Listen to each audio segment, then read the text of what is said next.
Hello friends, अगर आपने BPSC TRE 3.0 का एग्जाम दिया है, चाहे आप जिस वर्ग से भी होंगे, पीआरटी 6 to 8, 9 to 10, 11 to 12, सभी के लिए यहाँ पे इंपॉर्टेंट अपडेट है आपकी जिला आवंटन को लेकर के।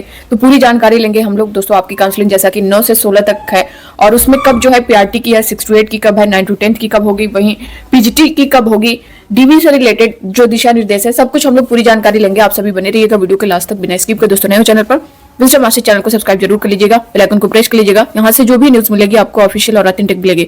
और दोस्तों यहाँ पे टेलीग्राम चैनल की लिंक भी मैंने कमेंट बॉक्स में और डिस्क्रिप्शन बॉक्स में शेयर कर दी है। आप लोग ज्वाइन करना चाहें तो यहाँ से कर सकते हैं। यहाँ से जो भी नोटिस है, जो भी पीडीएफ है, यहाँ से आपको टाइम पर मिलती रहेगी। यहाँ पे देख सकते हैं जो आज की न्यूज है, स्क्रीन पर देख पा रहे होंगे। तीसरे चरण में चयनित शिक्षकों को जिला आवंटन जल्द, इससे रिलेटेड पूरी जानकारी यहाँ पे दी गई है। यहाँ पे देख सकते हैं, एक बार इसे पूरा पढ़ लेते हैं। तीसरे चरण में बिहार लोक सेवा आयोग बीपीएससी से चयनित शिक्षकों को जल्द ही जिला आवंटन होगा। इसको लेकर के शिक्षा विभाग प्रयासरत है। विभाग के उच्च पदाधिकारी ने इस संबंध में बीपीएससी से संपर्क किया है। पदाधिकारी बताते हैं कि बीपीएससी के द्वारा ही जिला आवंटित किया जाएगा।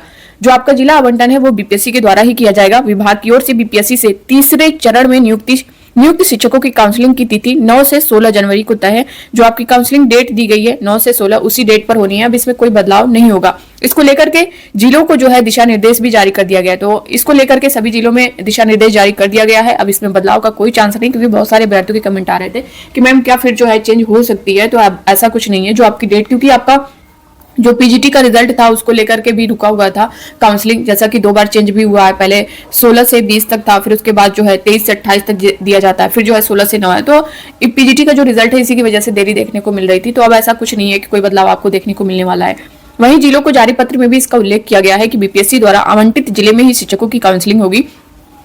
जो आपका जिला आवंटित होगा उसी में, क्योंकि काउंसलिंग को लेकर के बहुत सारे अभ्यर्थियों के कमेंट आ रहे थे कि मैम क्या काउंसलिंग पटना में होगी, सभी की काउंसलिंग पटना में होगी। तो नहीं, जो आपका जिला आवंटित होगा, जिस जिले में जिला आवंटित किया जाएगा, डिस्ट्रिक्ट अलर्ट किया जाएगा, उसी जिले में जो है आपकी काउंसलिंग होने वाली है। यहाँ पे साफ तौर पर मेंशन किया गया है।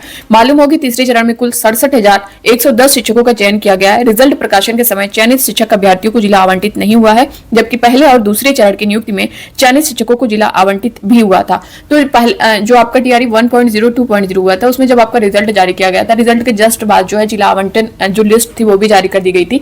मगर इस बार आपने देखा होगा कि आपका जो रिजल्ट है वो जारी कर दिया गया है, मगर जिला आवंटित जो लिस्ट है वो नहीं जारी की गई है। तो अब आपको देखने को मिलेगा आवंटित जिले में 9 से 16 जनवरी तक काउंसलिंग होनी है। अब इससे रिलेटेड जो न्यूज है इसको भी देख सकते हैं। चयनित शिक्षकों को जिला आवंटन जल्द, तीसरे चरण में बिहार लोक सेवा आयोग यानी बीपीएससी से चयनित शिक्षकों को जल्द ही जिला आवंटन होगा। इसको लेकर के शिक्षा विभाग प्रयासरत है। विभाग के उच्च पदाधिकारी ने इस संबंध में बीपीएससी से संपर्क किया है। पदाधिकारी बताते हैं कि बीपीएससी के द्वारा ही जिला आवंटित किया जाएगा। विभाग की ओर से बीपीएससी से तीसरे चरण में नियुक्त शिक्षकों की काउंसलिंग की तिथि 9 से 16 जनवरी तय है। इसको लेकर के जिला को दिशा निर्देश भी जारी कर दिया गया है। तो आप लोग इसके लिए पूरी तरह से तैयार हैं, क्योंकि अब इसमें कोई बदलाव नहीं होगा।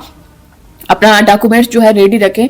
डॉक्यूमेंट वेरिफिकेशन में इस बार, जैसा कि मैंने पहले भी बताया, कि इस बार भी आपको बहुत सारी चीजें बदलाव देखने को मिलने वाला है। क्योंकि टीआरई 1.0 2.0 में जिस तरह की चीजें, फेक चीजें देखने को मिली थी, टीआरई 3.0 में कम चांस है, क्योंकि उसी को लेकर के जो है बहुत सारे ऐसे शिक्षक हैं जिनको बाहर किया जा रहा है किसी न किसी वजह से। किसी का सीटेट में कम नंबर था, तो किसी का एसटीटी की वजह से। बहुत सारे ऐसे इश्यूज हैं, किसी का जो प्रमाण पत्र है रिजर्वेशन वाला, उन सारी चीजों को लेकर के। तो इस बार इन सारी चीजों पर भी आपको जो है बहुत जो एक तरह से कहीं बारीकी से चेक किया जाएगा। तो आप लोग इसके लिए तैयार रहें।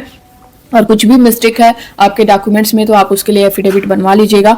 और बहुत ज़्यादा इस तरह की कुछ नॉर्मल चीज़ें, जैसा कि मैंने बताया एक वीडियो के माध्यम से, कि फॉर्म को लेकर के भी बहुत सारे अभ्यर्थियों के कमेंट आ रहे थे कि एप्लीकेशन फॉर्म को लेकर के कि नहीं है या उसमें कुछ मिस्टेक है, तो उसकी वजह से एफिडेविट, उसकी वजह से कोई ज़रूरत नहीं है, क्योंकि वो आपने फॉर्म अप्लाई किया था तो आपके पास उसका प्रिंट होगा तो आप साथ में रख सकते हैं। अगर उसमें कोई मिस्टेक है तो उसके लिए आपको एफिडेविट बनाने की जरूरत नहीं है।